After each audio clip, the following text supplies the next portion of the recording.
Okay, this is going to be really, really fun. We've got the one and only Nick Kypreos. He is back in so many ways. Thank gosh you've got that gig red hot and ready this Saturday. Hockey analyst with Sportsnet.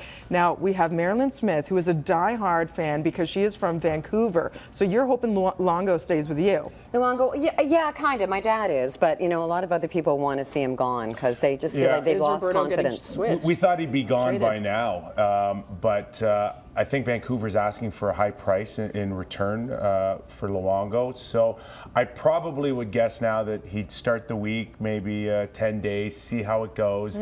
If he becomes a distraction, if it becomes like a bit of a media circus with him on a daily basis, they might be more up to feel the pressure to have him traded a little sooner. But I think right now they're going to start the season with him. But what about Schneider? Do you think he's got enough that he's got enough experience to play in net the whole time? No, he does not. I don't think so either. You're right, Marilyn. Who's the backup guy? He does not have. He does not have enough NHL experience that you would be comfortable enough to say that he can get the job done. Very talented guy. Very talented guy. And nice kid too. But they've made the commitment right now that he will be the #1 goalie.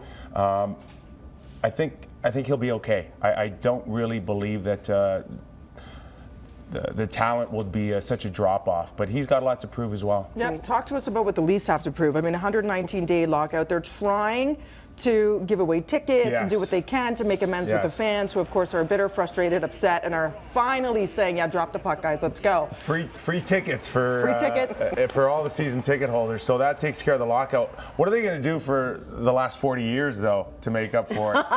No, just kidding. Just went there.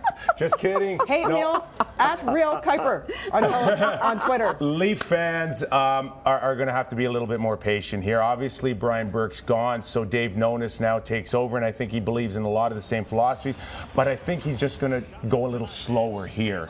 So if that means even missing the playoffs this year, I think Dave Nonis will be okay with that. You said even.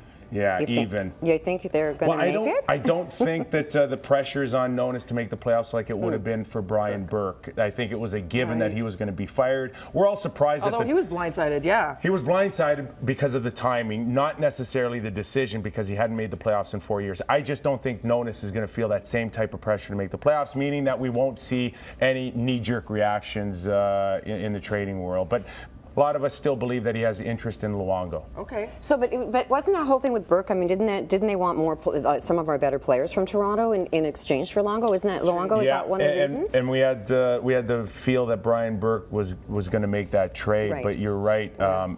Giving up key prospects still to get Luongo. Yeah. Many believe that. Whoever's trading for Luongo should just say, hey, we won't give you anything. We'll just take the contract. He's got 10 years left on his deal, which is a very difficult contract for a lot of teams to absorb. So that in itself should be enough to trade for Luongo. But Mike Gillis in Vancouver says, no, we want more. So which star is catching your eye right now? Even in practice. That's a good one. You know, the reports out of Pittsburgh is that Sidney Crosby is off the charts right now in terms of his prep, where he is with his training. He really is in his mid-20s now, the prime of his career. The only thing is if he can stay healthy. But I think Sidney, if he stays healthy, could put together over 48 games a season that would match probably anything that even Wayne Gretzky or Mario Lemieux did. Wow, not necessarily in points because it was a different era and it was probably easier to get points, but dominate the game. Okay. Sidney Crosby, if he stays healthy, could dominate the game much like the greats have in the past. Nick, before you go, time's already up, and I know you're busy. You got places to go. I have to ask you about Lance Armstrong. What is your take? Did you watch the interview last night? I saw parts of it on Sportsnet Connected, and hey, he came clean, right, in terms of the honesty. And I don't know. It's okay for me to come out. He's not the first athlete to lie, and he won't be the last. He's not? So whatever he's lost all his titles. He's lost everything. We're pretty forgiving people. He can move on and still have a life. He just can't do it as a champion anymore. He's lost that. Nick Kypreos, thank you so much. Everyone's looking forward to Saturday and seeing you do your thing as always on Sportsnet. Follow him. It's at Real Kipper, but it's spelled Kuiper on Twitter. Also did you just go ahead? I did. Just a moment. Hockey Central to follow all the games as they unfold. She shoots. Does she score?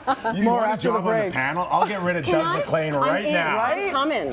She was a beauty queen. Well, listen, this is good for ratings.